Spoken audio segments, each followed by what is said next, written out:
Bom dia aos ouvintes da Rádio Cidade, bom dia aos ouvintes do Manhã Cidade e como todo sábado, nós chegamos por aqui para falarmos de política. E olha, movimentação da semana intensa e a gente começa inclusive pelo Mercosul. É o seguinte, é que o Senado Federal finalmente aprovou uma resolução permitindo a entrada da Bolívia no Mercosul. O Brasil era o último dos países do bloco que precisava fazer essa resolução passar pelo seu próprio Congresso. E aí, ocorrendo isso, a Bolívia vai poder participar do bloco, que hoje é integrado por Brasil, Argentina, Paraguai e Uruguai.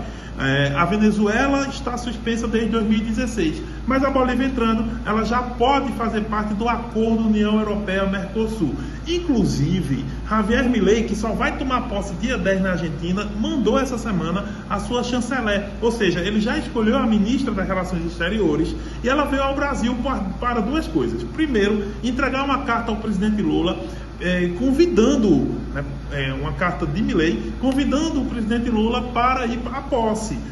Inclusive é importante isso porque durante a campanha, Javier Milei foi muito crítico, muito duro, muito ácido contra o Lula, chamou de corrupto, de comunista, mas agora aparentemente ele está fazendo o caminho de volta.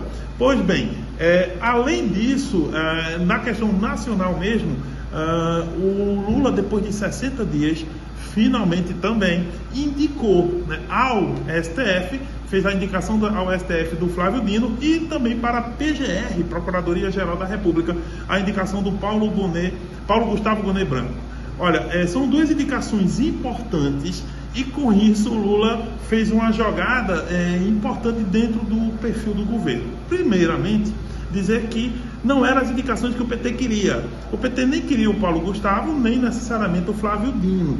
O PT tinha outros nomes aí e o Lula não aceitou as indicações do próprio partido. Enfim, Lula fez escolhas diferentes. Segunda questão importante é que tanto o Paulo Gustavo quanto o Flávio Dino vão ser sabatinados no dia 13 de dezembro, antes do recesso. O recesso do Congresso começa ali depois do dia 15. Então, no dia 13, vão ser sabatinados no Senado Federal. E aí, o procedimento é simples. Primeiro, eles têm que passar pela CCJ, Comissão de Constituição e Justiça, e serem aprovados lá, e aí vão para o plenário. No plenário, cada um deles tem que ter 41 votos. 41 de 81 significa 50% mais um, ou maioria absoluta. Portanto, esse é o procedimento para o Flávio Dino e o Paulo Gustavo Gonet Branco conseguirem assumir suas respectivas cadeiras. No caso do STF, tem um detalhe importante, é que Flávio Dino vai ficar no lugar, se aprovado for, da Rosa Weber. E aí tem um detalhe que é bom chamar a atenção. O STF hoje só tinham duas mulheres e agora só vai ficar com uma vez que Flávio Dino é o indicado do presidente.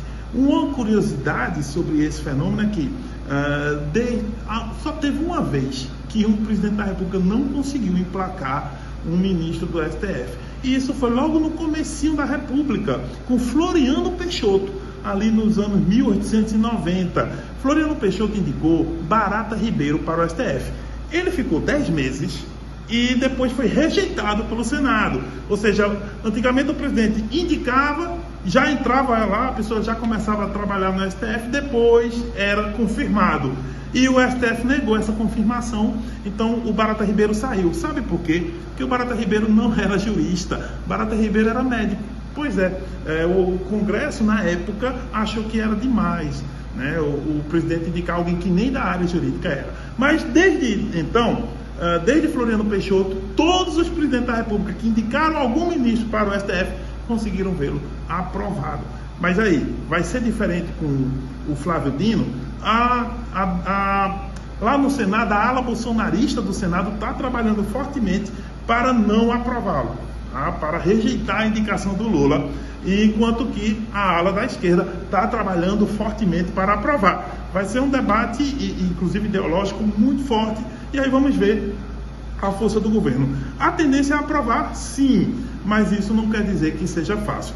Tanto o Paulo Gustavo Gonet Branco como o Flávio Dino já estão fazendo o que a gente chama de beijamão, andando nos gabinetes, conversando com cada um dos senadores, né? Lembrando que o Flávio Dino é um senador também. Ele está no Ministério da Justiça, mas é um senador licenciado.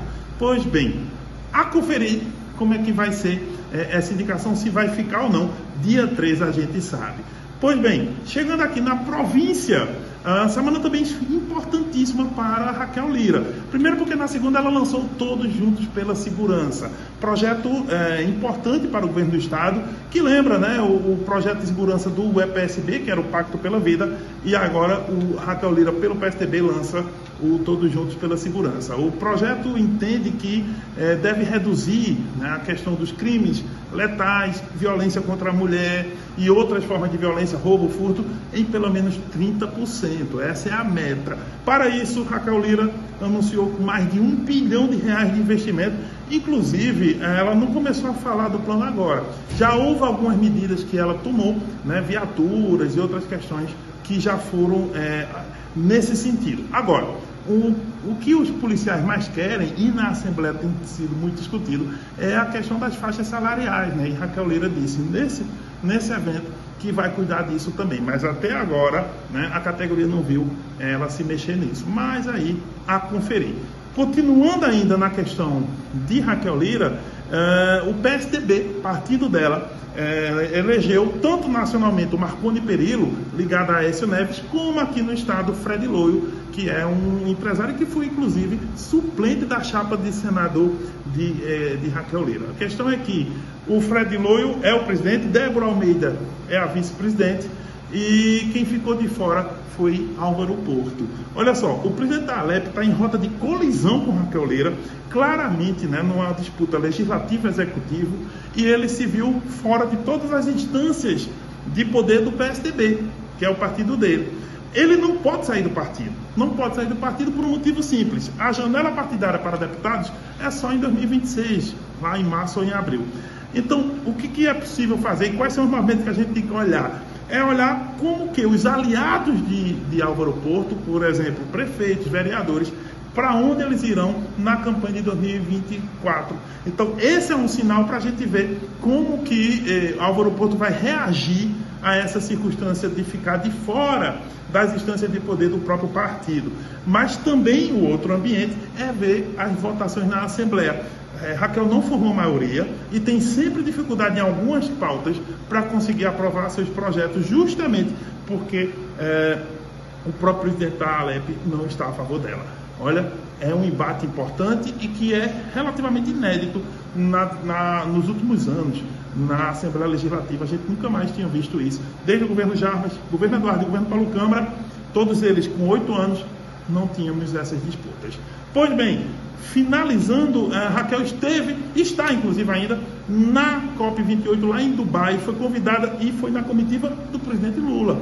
Ela foi inclusive para discursar diante dos árabes, lançou um programa pernambucano do meio ambiente e também foi falar lá de sustentabilidade, né, de energia, e isso mostra muito uma aliança que ela tem com Lula. É uma aliança mais do que administrativa, ao que parece. Há uma aliança que pode ser uma aliança protopolítica, ou seja, é um indício de que Raquel pode migrar para a base do Lula. Isso porque o PSDB, depois de Marconi Perillo, como eu disse, o novo presidente, Marconi foi muito oposicionista, ele foi muito contundente contra o PT, é quase um clássico, o PSDB sempre fica contra o PT em nível nacional e não foi diferente agora. Mas se for assim, Raquel Lira só tem uma saída, ou abre dissidência dentro do partido ou migra para outro. É possível que ela migre, ou pelo menos a aposta política gira em torno disso, embora ela não deu nenhum sinal. E por fim, aqui mais próximo, finalmente acabou o suspense. Dilson Tavares, prefeito aqui de Toritama, ele lançou para a prefeitura, na quinta-feira, para a prefeitura de Toritama em 2024, Sérgio Collins para prefeito e Gil Custódio para vice. Essa chapa estava sendo muito especulada há muito tempo, mas aí, né, agora finalmente o prefeito decidiu, e aí agora acaba a oposição em Toritama, né, se organizar também para ver como é que vai para esse embate. Agora o que parece é que teremos uma disputa interessante na capital dos Reis. Mas aí, a conferir, a gente volta sábado que vem com mais comentários, se Deus quiser.